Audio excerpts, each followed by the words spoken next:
ପିଲାମାନେ ଆଜିର କାର୍ଯ୍ୟକ୍ରମକୁ ତୁମମାନଙ୍କୁ ସ୍ୱାଗତ କରୁଛି। ଆଜି ଆମ୍ଭେମାନେ ନବମ ଶ୍ରେଣୀ ସଂସ୍କୃତ ବହିରେ ଥିବା ସପ୍ତମ ଅନୁଚ୍ଛେଦ ଆଜି ପଢ଼ିବା। ପ୍ରଥମେ ମୁଁ ତୁମକୁ ପଢ଼ି ଦେଉଛି, ତାକୁ ଶୁଣିବ, ତାପରେ ପରବର୍ତ୍ତୀ ସମୟରେ ଆମେ ତାର ଅର୍ଥ ଗୁଡ଼ିକୁ ବୁଝିବା।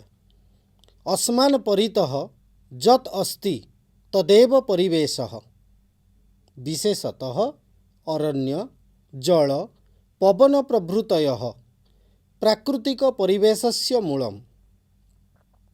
ସମ୍ପ୍ରତି जनसंख्यायाः वृद्धेः कारणात् परिवेशः दूषितः भवति इति परिवेश विशेषज्ञाः वदन्ति। निरक्षरता अविवेकिता स्वार्थपरता च परिवेश प्रदूषणस्य मुख्य कारणम्। पुरा जनाः वृक्षछेदनं पापमिति अचिन्तयन्। अतः जनाः आम्र बिल्व पणस बट पिप्पल प्रभृतीन् वृक्षान् अपूजयन्। जले वरुणदेवः निवसति इति ज्ञानेन तत्र आवर्जना आदिकं न अकिफन्। सम्प्रति मानवाः धन उपार्जनाय बहुसंख्यकानि शिल्पागाराणि स्थापयन्ति। फलतः तेभ्यः शिल्पागारेभ्यः निर्गतः धूमराशिः वायुमण्डलं दूषयति। वृक्षछेदनम् इदानीन्तनानां मानवानां दैनन्दिनं कर्म भवति। वृक्षः अङ्गारकाम्लं नीत्वा अम्लजानं त्यजति। अम्लजानस्य ग्रहणं कृत्वा जीवाः जीवन्ति। अरण्यं वृष्टेः नियन्त्रणं करोति। अतः अरण्यम् एव जीवनम्। अरण्यस्य सुरक्षया जीवनस्य रक्षा भवति। निजगृहस्य परिवेशः यदि सुन्दरः भविष्यति तर्हि विश्वस्य परिवेशः अपि हसिष्यति। अतः सर्वे स्वगृहवाटिकायाम् एकं वृक्षं रोपयन्तु, तस्य जत्नं नयन्तु च, तेन परिवेशस्य सुरक्षा भविष्यति। एबे आमे अर्थ को बुझिबा। अस्मान परितः जत् अस्ति तदेव परिवेश। पिलामाने तुमे माने जो स्थान रे रहिछ से स्थानर चतुर्पार्श्वरे जहाँ जहाँ जिनिष तुमे देखुच से समस्त को परिवेश कहा जाए। संस्कृत रे ताकू व्युत्पत्ति कले परि जोग बीज धातु जोग घई प्रत्यय परिवेश अर्थात परित विश्यते इति परिवेशः। चतुर्पार्श्वरे जहाँ परिव्याप्त आम चतुर्पार्श्वरे जहाँ रही ताकू ही परिवेश कहा जाए। विशेषतः अरण्य जल पवन प्रभृतयः प्राकृतिक परिवेशस्य मूल। आमर प्राकृतिक परिवेश जो रही तार मूल रूप से अरण्य जल पवन एगुड़िक मुख्यतः भाव में रही। देख ये पिक्चर एटा गोटे तुम्हें देखिपु एटा गोटे सुंदर परिवेश टे एथिरे सबु गुड़िक रही। जल रही आकाश रही गोटे गोटे को लक्ष्य कर। यहाँ गोटे गोटे सुंदर परिवेश। एटा हूँ आम परिवेशर गोटे उदाहरण। ये देख तुम्हें मैंने एटा हूँ गोटे जंगलर झरणाटे बही चली यह गोटे परिवेश। ये समस्त जिनिष जहाँ आम चतुर्पार्श्व रोचे बण जंगल एवं पानी ये समस्त किछि यहाँ समस्त को एगुड़ी को कह जाए परिवेश बोली। आम चतुर्पार्श्व जहाँ जहाँ रही ये समस्त होउछि आमर परिवेश।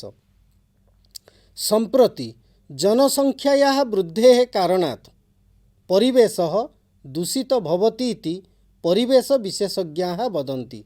वर्तमान परिवेश विशेषज्ञ माने कहउछन्ति जे जनसंख्या वृद्धि कारणरू परिवेश दूषित होबारे लागिछि। एटा हवा स्वाभाविकता। निश्चित भाव में जनसंख्या जेतेबेले बढ़ी जाए सेतेबेले समस्त किछि समस्या आम पाखरे उपस्थित हुए। खाद्याभावठू आरंभ करी स्थानाभावठू आरंभ करी सबु किछिर अभाव बोध भितर आमे रही थाउ। तुम परिवार रे लक्ष्य कर। निश्चित भाव में जो परिवार जनसंख्या अधिका लोक संख्या अधिका से परिवार रे जदि रोजगार करिवार लोक जणे थिबो तापर 10 जण लोक खाउथिबे ताले से परिवार अभावबोध सबुबले रहिबो। तेणु जनसंख्या वृद्धि ହେଉଛି परिवेश प्रदूषणर कारण। प्रदूषण सहित जनसंख्यार कारण कौन? सेठी जगार अभाव हेले लोक माने विभिन्न दूषित परिवेश भितर रहिबे। तुमको केतेगुड़े स्लाइड देखले तुमे जानीपर जे जनसंख्या वृद्धि जोगु कौन समस्या गुड़िक घटुची। ये देखिपारुच जनसंख्या लोक माने कौ प्रकार से माने जाउचंती रास्तार। ये गोटे तार उदाहरण। परवर्ती समय देख ये गोटे ट्रेन टी छिड़ाई लोक माने अपेक्षा करिसंती से ट्रेन को चढ़िया पाई। ये होची जनसंख्या वृद्धिर कारण। एटी परिवेश केतेबेले भी सुरक्षित होइकी रही परिबो नाही। ट्रेनर तार जेतिकी क्षमता रही नवापाई ताठू अधिक लोक रहिले तार अवस्था मध्य कौन हम। तेणु सबुआडे समस्या सृष्टि हेब। खाद्याभाव रहिबो। ए स्लाइड को लक्ष्य कर। ये केमिति गोटे खाद्यपाई केमिति युद्ध चली। गोटे खाद्य पुड़िया को केते लोक नवापाई से चेष्टा करुछंती, प्रयास करुछंती। तांको भितर गोटे लड़ाई चली जे आमे केमिति से खाद्यटी को नबु। यार कारण होची जनसंख्या। आम पाखरे जेतिकी संबल रही से संबल गुड़िक सबु संबल तो असीम नुहे। किछि संबल रही जार सीमा रही तार लिमिटेशन रही। ताकू जदि आमे समस्ते ताकू जदि व्यवहार करिबा ता धीरे धीरे सरीजीवनी। जेमिति पेट्रोलियम पदार्थ गुटे से सबू को आमे व्यवहार करुचु। व्यवहार कला परे धीरे धीरे ताकू सरीबारे लागिलानी। तेणु परवर्ती पीढ़ी जो आसीबे तांको पाई महा समस्या सृष्टि करिवो। एई चित्ररु तुमे अनुमान करिपारुथुबो जनसंख्या वृद्धिर केते कराल रूप। तेणु परिवेश निश्चित भाव में दूषित होवा स्वाभाविकता। स्थानर अभाव रहिबो। परस्पर भितर द्वंद्व लगी रहिबो। समस्ते बंचिबा पाई युद्ध करिवे। तेणु निश्चित भाव में सबु प्रकार समस्या सृष्टि हेबो।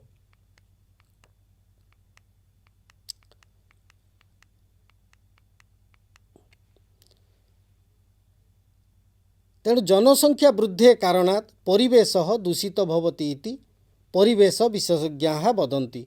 तमे स्लाइड मानकरू निश्चित भाव में बुझीथिबो जे प्रकृत रे केते समस्या होउची जनसंख्या बढ़िबा सहित। एबे आमे परवर्ती पैसेज को जिबा। निरक्षरता।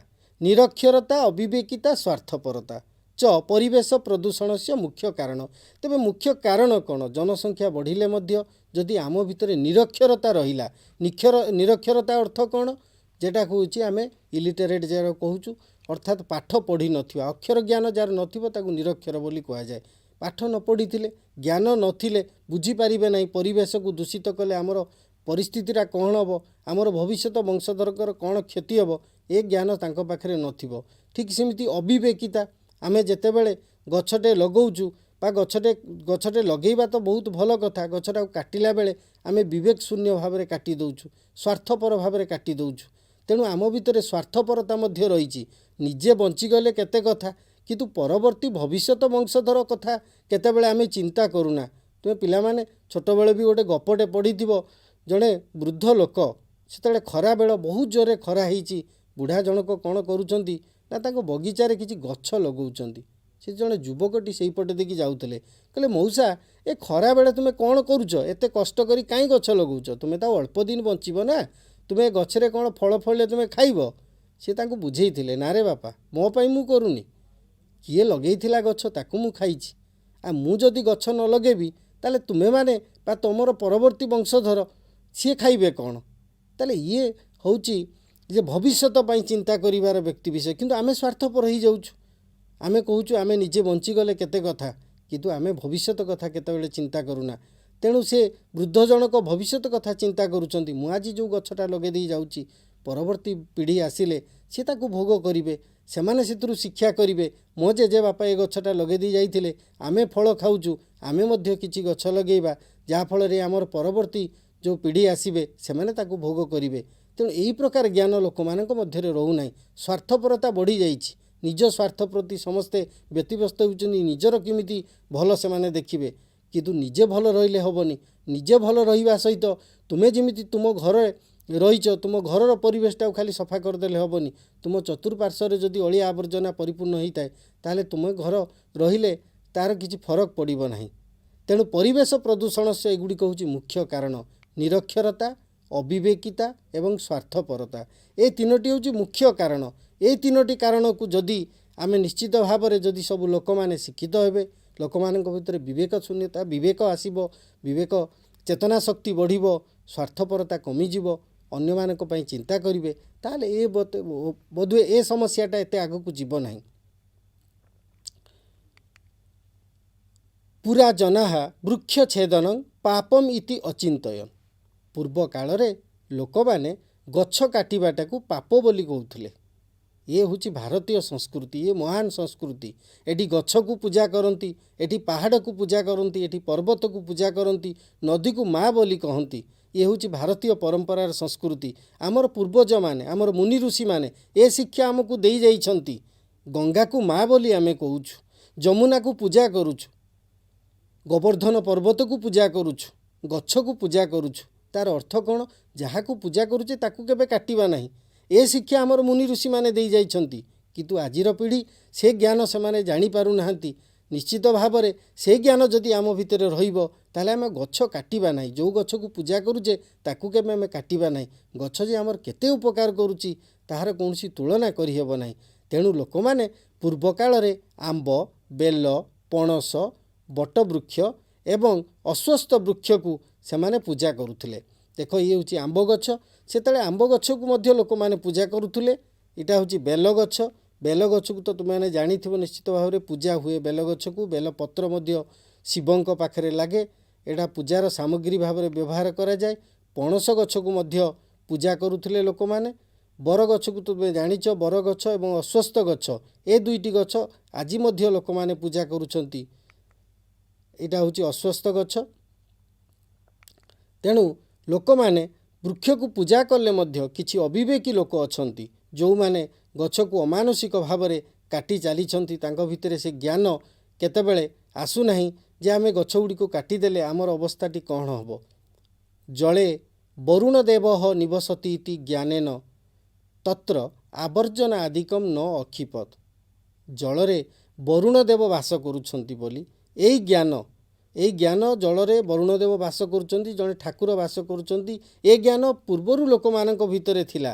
ଯାହାଫଳରେ ଯେତେ ଅଳିଆ ଆବର୍ଜନା ସବୁ ଅଛି ତାକୁ ସେମାନେ ପକାଉ ନଥିଲେ, ପାଣିକୁ ଫୋପାଡ଼ୁ ନଥିଲେ। କାରଣ ସେଠି ଭଗବାନ ଅଛନ୍ତି, ସେଠି ଠାକୁର ଅଛନ୍ତି। ଏ ପ୍ରକାର ହେଇପାରେ ଅନ୍ଧବିଶ୍ୱାସଟା। କିନ୍ତୁ ଯେଉଁଟା କଲ୍ୟାଣକର, ଯେଉଁଟା ଲୋକମାନଙ୍କର କଲ୍ୟାଣ ହେବ ତାକୁ ମାନି ନେବା ଆମର ଉଚିତ। ତେଣୁ ପାଣିରେ ଆମେ ଯେଉଁ ଆବର୍ଜନା ପକାଇ ଦେଉଛୁ, ତାହାର ଯେଉଁ ପାଣିରେ ଥିବା ଯେଉଁ ଜଳଚର ଜୀବମାନେ, ସେମାନଙ୍କର କେତେ କ୍ଷତି ଘଟୁଛି, ସେମାନେ ମୃତ୍ୟୁବରଣ କରୁଛନ୍ତି। ଏ ଜ୍ଞାନଟା ଆମ ଭିତରେ ଆସୁନାହିଁ। ତେଣୁ ସେତେବେଳେ ମୁନି ଋଷିମାନେ କହିଦେଇଥିଲେ ଯେ ବରୁଣ ଦେବ ବାସ କରନ୍ତି ଜଳରେ, ଯାହାଫଳରେ ଲୋକମାନେ ଆଉ ଅଳିଆ ଆବର୍ଜନା ସବୁ ସେଥିରେ ପକାଉ ନଥିଲେ। କିନ୍ତୁ ସମ୍ପ୍ରତି ମାନବାହା ଧନ ଉପାର୍ଜନାୟ ବହୁ ସଂଖ୍ୟକାନି ଶିଳ୍ପଗାରାଣୀ ସ୍ଥାପୟନ୍ତି। ବର୍ତ୍ତମାନ ମାନବମାନେ ଧନର ଉପାର୍ଜନ କରିବା ପାଇଁ ବହୁ ସଂଖ୍ୟକ ଶିଳ୍ପାଗାର ସ୍ଥାପନ କରୁଛନ୍ତି। ନିଶ୍ଚିତ ଭାବରେ ଯେତେବେଳେ ଜନସଂଖ୍ୟା ବଢ଼ିବ, ଲୋକମାନଙ୍କୁ ରୋଜଗାର ଦରକାର, ଲୋକମାନଙ୍କର ପଇସା ଦରକାର, ଚଳିବାର ନିଶ୍ଚିତ ଭାବରେ ମାଧ୍ୟମ ଗୋଟେ କିଛି ଦରକାର। ତେଣୁ ସବୁଆଡ଼େ ଶିଳ୍ପାଗାର ସବୁ ସ୍ଥାପନ ହେଲାଣି। ଯାହାଫଳରେ କି ଶିଳ୍ପାଗାର ହେବାଟା ନିଶ୍ଚିତ ଭାବରେ ଭଲ। କିନ୍ତୁ ତାହା ଫଳରେ ଯେଉଁ ପରିବେଶରେ ଯେଉଁ କ୍ଷତି ଘଟୁଛି, ଆମର ଯେଉଁ ରହିଛି, ଆମର ସାଧାରଣତଃ ଭାବରେ ଆମର ପରିବେଶକୁ ଦୁଇ ଭାଗରେ ବିଭକ୍ତ କରାଯାଇଛି। ଗୋଟେ ହେଲା ଭୌତିକ ପରିବେଶ, ଗୋଟେ ହେଲା ଜୈବିକ ପରିବେଶ। ଯେଉଁ ଭୌତିକ ପରିବେଶ, ଯେଉଁଥିରେ ଆମ ଶରୀର ଗଢ଼ା, ଯେଉଁଥିରେ ପ୍ରକୃତିର ସମସ୍ତ ଜିନିଷ ଗଢ଼ା, କ୍ଷୀ ତପ୍ ତେଜ ମରୁତ ବ୍ୟାମ, ଆକାଶ ପୃଥିବୀ ଅଗ୍ନି ଜଳ ବାୟୁ, ଏଇ ପାଞ୍ଚଟି ଉପାଦାନରେ ଏ ସମଗ୍ର ସଂସାର ତିଆରି। ସମଗ୍ର ଆମେ ଯେଉଁ ରହିଛୁ, ଆମ ଶରୀର, ସମସ୍ତ ଜୀବଜନ୍ତୁ, ବୃକ୍ଷଲତା ଏ ପାଞ୍ଚଟି ଉପାଦାନରେ ତିଆରି ହୋଇଛନ୍ତି।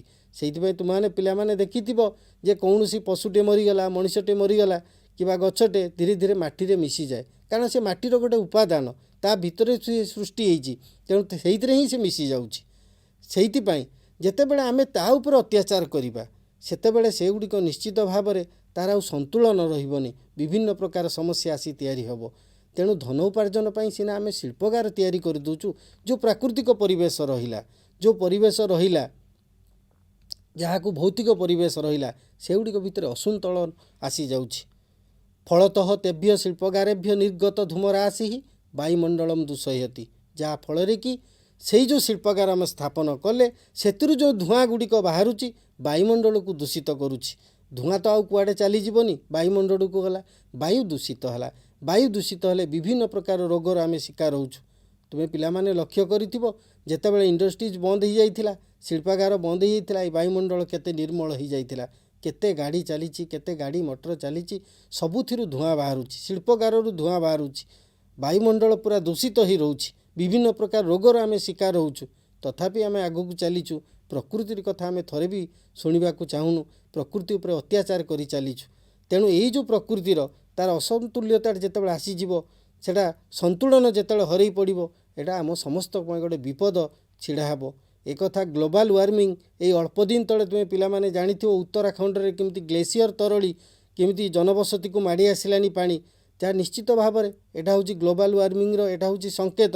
ଯଦି ୱାର୍ମିଂଟା ବଢ଼ିବ, ଗରମଟା ବଢ଼ିବ, ବିଶ୍ୱତାପନ ବଢ଼ିବ, ତାହେଲେ ନିଶ୍ଚିତ ଭାବରେ ଏହିସବୁ ଘଟଣା ଘଟିବ। ସେ ଗ୍ଲେସିୟର ଆଜି ଅଳ୍ପ କି ଆସିଛି, କାଲି ବହୁତ ଗ୍ଲେସିୟର ମାନେ ବରଫ ଖଣ୍ଡ ଗୁଡ଼ିକ ଯେଉଁ ରହିଛି ସେ ତରଳିବ। ଯେତିକି ତାପମାତ୍ରା ରହିବା କଥା, ନିଶ୍ଚିତ ଭାବରେ ତାପମାତ୍ରା ଧୀରେ ଧୀରେ ପୃଥିବୀର ବଢ଼ି ବଢ଼ି ଚାଲିଲାଣି, ଯାହାଫଳରେ କି ଏହିସବୁ ଘଟଣା ସବୁ ଘଟିବାକୁ ଯିବ। ତେଣୁ ବୃକ୍ଷଛେଦନ ଇଦାନୀତ ମାନବାନାମ୍ ଦୈନନ୍ଦିନ କର୍ମ, ଯେ ବୃକ୍ଷଛେଦନ କରିବା। ସାଧାରଣତଃ ଭାବରେ ଦେଖିପାରୁଛ ଏଠି ଇଣ୍ଡଷ୍ଟ୍ରିଜ୍ ମାନଙ୍କରୁ, କଳକାରଖାନାରୁ କେମିତି ଧୂଆଁ ଗୁଡ଼ିକ ବାହାରୁଛି, ଯେ ପାଖାପାଖି ଅଞ୍ଚଳରେ ରହୁଥିବା ଲୋକମାନଙ୍କର ତାଙ୍କର ଜୀବନଯାତ୍ରା କେତେ ଦୁର୍ବିଷ ହେଇ ଉଠୁଥିବ। ଏ ଧୂଆଁ ଗୁଡ଼ିକ ଫଳରେ ବିଭିନ୍ନ ପ୍ରକାର ରୋଗ ଲୋକମାନଙ୍କ ଭିତରେ ସୃଷ୍ଟି ହେଉଛି। ଦେଖିପାରୁଛ କେତେ ଅପରିଷ୍କାର ଗୁଡ଼ିକ ପଡ଼ିଛି, ପଲିଥିନ୍ ସବୁ ପଡ଼ିଛି, ପଲିଥିନ୍ ପ୍ୟାକେଟ୍ ଯେଗୁଡ଼ିକ ଆଉ ଥରେ ତାକୁ ମାଟିରେ ମିଶି ପାରିବନି, ସେଗୁଡ଼ିକ ଏ ପ୍ରକାର ତିଆରି ହୋଇଥାଏ। ତେଣୁ ପରିବେଶ ପ୍ରଦୂଷଣ ଏଗୁଡ଼ା କେବଳ ଜନସଂଖ୍ୟା ବୃଦ୍ଧିର କାରଣ ଯୋଗୁଁ ଏସବୁ ଘଟୁଛି। ଲୋକମାନଙ୍କର ଅବିବେକିତା, ଲୋକମାନଙ୍କର ନିରକ୍ଷରତା, ମୂର୍ଖତା, ସ୍ୱାର୍ଥପରତା, ଏସବୁର କାରଣ ହେଉଛି ଏଗୁଡ଼ିକ। ଏଇଠି ଦେଖୁଛ ଲୋକମାନେ କେମିତି ଗଛ ଗୁଡ଼ିକ କାଟୁଛନ୍ତି ଅମାନୁଷିକ ଭାବରେ। ଟ୍ରକ୍ ଛିଡ଼ା ହେଇଛି, ଗଛ ଗୁଡ଼ିକ କାଟି ପଦା କରିଦେଉଛନ୍ତି, ଅଥଚ ଥରେ ଚିନ୍ତା କରୁନାହାନ୍ତି ଏ ଗଛ କେତେ ଆମର ଉପକାର କରେ। ତ ପିଲାମାନେ ଜାଣିଛ ପାଖାପାଖି 70%, ପ୍ରାୟ 70% ଲୋକମାନେ, 70% ଲୋକମାନେ ଗ୍ରାମାଞ୍ଚଳରେ ଏଇ ଜାଳେଣୀ କାଠକୁ ଜାଳି ରୋଷେଇ କରନ୍ତି। ଚିନ୍ତା କରିପାରୁଛ ସେଥିରୁ କେତେ ଧୂଆଁ ବାହାରୁଥିବ। ଆଜିକାଲି ସରକାର ଗ୍ୟାସ୍ ସଂଯୋଗ ଦେଲେ ମଧ୍ୟ ଲୋକମାନେ ସେ ଯେଉଁ ପୂର୍ବର ଯେଉଁ ଚରାଚରିତ ଗତିରେ ଯେମିତି ରୋଷେଇ କରୁଥିଲେ କାଠ ଜାଳିକି, ତା ଆଜି ମଧ୍ୟ କରୁଛନ୍ତି। କେତେ ଗଛ କଟା ହେଉଛି। ଗୋଟିଏ ଗଛର ମୂଲ୍ୟ ଯଦି ତାକୁ ଆମେ ଜାଣିପାରିବା, କେତେ ଅମ୍ଳଜାନ ସେ ଆମକୁ ଦେଉଛି, କେତେ ଆମକୁ ଉପକାର କରୁଛି, ତା'ର ଯଦି ଆମେ ତୁଳନା କରିବା, ତାହେଲେ କେତେବେଳେ ଅମାନୁଷିକ ଭାବରେ ଏପରି ଗଛ ଗୁଡ଼ିକୁ ଆମେ କାଟିବା ନାହିଁ। ତୁମେ ଦେଖିପାରୁଛ ଗଛ ଗୁଡ଼ିକ କେମିତି କାଟି ଯାଉଛି। ବହୁତ ଗୁଡ଼ିଏ ପଶୁ ପକ୍ଷୀ ସେମାନେ ବିଲୁପ୍ତ ପ୍ରାୟ ହେଇଗଲେଣି। ତାଙ୍କର ପରିବେଶ ଆଉ ସିଏ ପାଉନାହାନ୍ତି। ଯେଉଁ ପରିବେଶ ଭିତରେ ସେମାନେ ରହିବା କଥା, ସେ ପରିବେଶ ତାଙ୍କୁ ଆଉ ମିଳୁନାହିଁ। ବାଇଚଟା ଇତ୍ୟାଦି ପକ୍ଷୀ ଯେଉଁମାନେ ବିଲୁପ୍ତ ପ୍ରାୟ ହେଇଗଲେଣି, ତାଙ୍କ ପାଇଁ ପରିବେଶ ନାହିଁ। ଯାହାଫଳରେ କି ତୁମେ ଦେଖୁଥିବ ହାତୀମାନେ ଜନବସତିକୁ ମାଡ଼ି ଆସୁଛନ୍ତି। ତାଙ୍କର ଖାଦ୍ୟ ସେମାନେ ପାଉନାହାନ୍ତି ଜଙ୍ଗଲରେ, ତାଙ୍କର ପରିବେଶ ଠିକ୍ ଭାବରେ ନାହିଁ। ତେଣୁ ସେ ବାଧ୍ୟ ହୋଇ ଜନବସତିକୁ ସେମାନେ ଚାଲି ଆସୁଛନ୍ତି। ତେଣୁ ସେଇଥିପାଇଁ ଆମେ ଗଛ କାଟିବା ଏକ ମହାପାପ ବୋଲି ଆଗରୁ ମୁନି ଋଷିମାନେ କହୁଥିଲେ। ସେଇଥିପାଇଁ ମୁନି ଋଷିମାନେ ବଣ ଜଙ୍ଗଲରେ ରହିକି ତପସ୍ୟା କରୁଥିଲେ, ପ୍ରକୃତିକୁ ରକ୍ଷା କରିବା ପାଇଁ ଯଜ୍ଞ କରୁଥିଲେ, ଗଛ ଲଗାଉଥିଲେ, ଲୋକମାନଙ୍କୁ ସେଇ ଶିକ୍ଷା ଦେଉଥିଲେ। କିନ୍ତୁ ଆମେ ଆଜି ଗଛ କାଟିବାରେ ବ୍ୟଗ୍ର। ନିଜର ଅହଙ୍କାରକୁ, ନିଜ ମଣିଷ ଆମେ ଶ୍ରେଷ୍ଠ ଜୀବ, ଆମେ ତାକୁ କାଟିବା, କଳକାରଖାନା କରିବା, ଚଳିବା, ଏହିସବୁ ଭାବନା ନେଇ ଆମେ ଆଗକୁ ଚାଲିଛୁ। କିନ୍ତୁ ଏହାର ପରିଣତି କେତେ ଭୟଙ୍କର ହେବ ସେ କଥାକୁ ଆମେ ଚିନ୍ତା କରୁନୁ। ବୃକ୍ଷ ଅଙ୍ଗାରକାମ୍ଳ ନୀତ୍ୱା ଅମ୍ଳଜାନମ୍ ତ୍ୟଜତି। ବୃକ୍ଷ ଅଙ୍ଗାରକାମ୍ଳକୁ ନେଇ ଅମ୍ଳଜାନକୁ ତ୍ୟାଗ କରୁଛି, ଛାଡ଼ୁଛି। ବୃକ୍ଷ ଯେତେବେଳେ ଗଛ, ଆମେ ଅଙ୍ଗାରକାମ୍ଳ ଛାଡ଼ୁଛୁ, ଅମ୍ଳଜାନ ଗ୍ରହଣ କରୁଛୁ। ସେତିକିବେଳେ ବୃକ୍ଷ କେତେ ପରିମାଣରେ ଅମ୍ଳଜାନ ଆମକୁ ଦେଉଛି, ସେ କଥା ଆମେ କେତେବେଳେ ଚିନ୍ତା କରିନୁ। ଗୋଟିଏ ଗଛ ଗୋଟିଏ ବର୍ଷ ଭିତରେ କେତେ ଅମ୍ଳଜାନ ସେ ଆମକୁ ଦେଇପାରୁଛି, ଏ କଥା ଯଦି ଆମେ ଚିନ୍ତା କରନ୍ତେ, ତାହେଲେ ଗଛ କାଟିବା ପୂର୍ବରୁ 10 ଥର ଭାବନ୍ତେ ଗଛଟିକୁ କାଟିବା କି ନାହିଁ। ଅମ୍ଳଜାନସ୍ୟ ଗ୍ରହଣଂ କୃତ୍ୱା ଜୀବାଃ ବଞ୍ଚନ୍ତି। ଏଇ ଚିତ୍ରଟିକୁ ଲକ୍ଷ୍ୟ କର। ଆମେ ଅଙ୍ଗାରକାମ୍ଳ ଛାଡ଼ୁଛୁ, ଗଛ ତାକୁ ଗ୍ରହଣ କରୁଛି। ଅମ୍ଳଜାନ ଆମର ଆବଶ୍ୟକତା ଅଛି, ସିଏ ଆମକୁ ଅମ୍ଳଜାନ ଦେଉଛି। ଯେଉଁଟା ଆବଶ୍ୟକତା ଅଛି ସମସ୍ତେ ଆମକୁ ଦେଉଛନ୍ତି, ଅଥଚ ଆମେ ଜୀବଜଗତର କ୍ଷତି କରିବାରେ ଲାଗିଛୁ। ତେଣୁ ଅଙ୍ଗାରକାମ୍ଳ ଦେଉଛୁ, ସିଏ ଆମକୁ ଅମ୍ଳଜାନ ଦେଉଛି। ଇଏ ହେଉଛି ପରସ୍ପର ଭିତରେ ପରିପୂରକ। କିନ୍ତୁ ଅଙ୍ଗାରକାମ୍ଳ ପରିମାଣଟା ଏତେ ବଢ଼ିଗଲାଣି ଯେ ଓଜୋନ ସ୍ତରରେ ମଧ୍ୟ ବିଭିନ୍ନ ପ୍ରକାର ସମସ୍ୟା ସୃଷ୍ଟି ହେଲାଣି। ବଡ଼ ବଡ଼ ଗାଢ଼ ସବୁ ହେଇଗଲାଣି ଓଜୋନ ସ୍ତରରେ, ଯାହାଫଳରେ କି ଆମେ ବିଭିନ୍ନ ରୋଗର ଶିକାର ହେଇପାରୁଛୁ। ସେଇଥିପାଇଁ ଗଛ ଲଗାଇବାର ଏକାନ୍ତ ଆବଶ୍ୟକତା ରହିଛି। ଆଉ ଥରେ ତୁମକୁ ଦେଖାଇ ଦେଉଛି।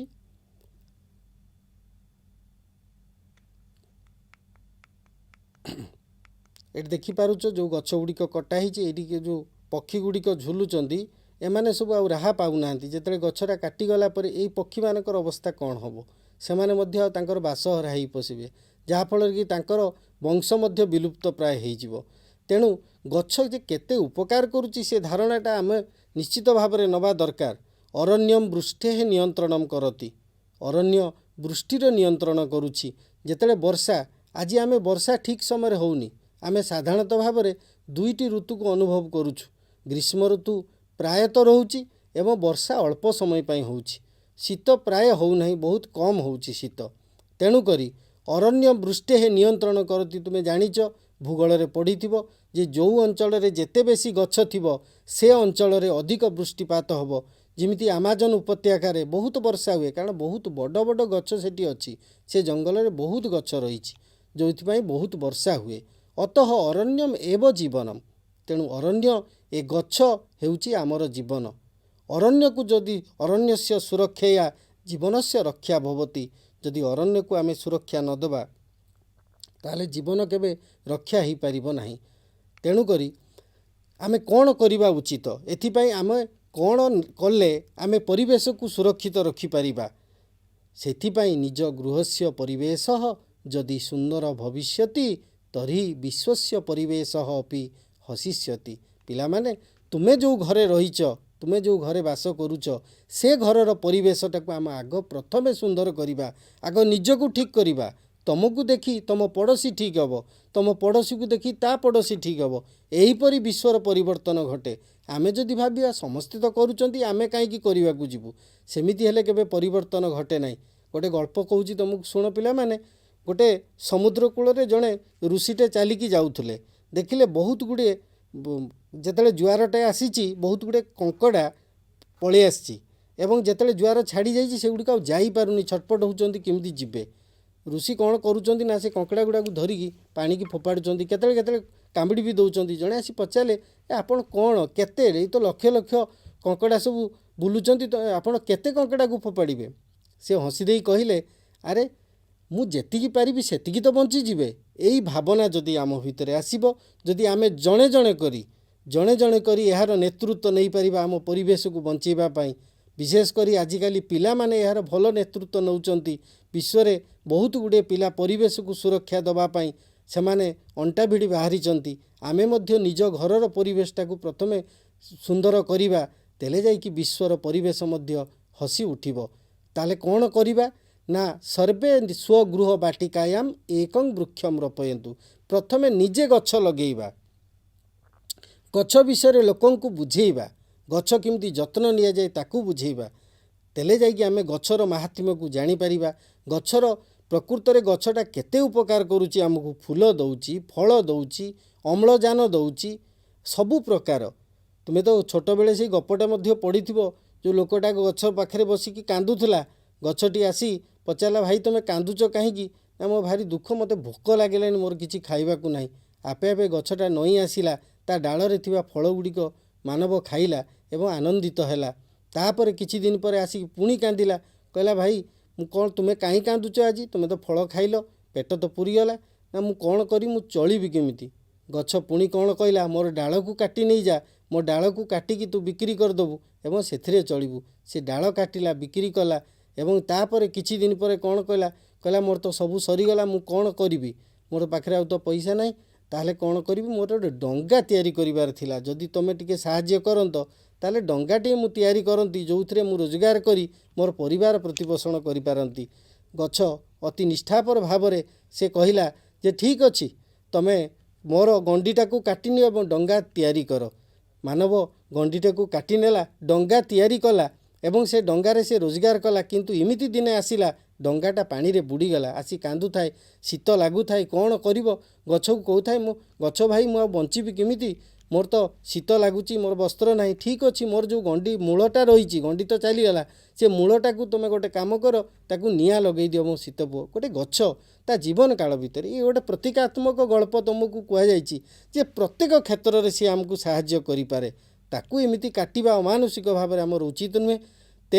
ତେଣୁ ସମସ୍ତେ ନିଜ ନିଜ ଘରେ ଗୋଟେ ଗୋଟେ ଗଛ ଲଗେଇବା ଏବଂ ତା'ର ଯତ୍ନ ନେବା। ତେନ ପରିବେଶସ୍ୟ ସୁରକ୍ଷା ଭବିଷ୍ୟତି।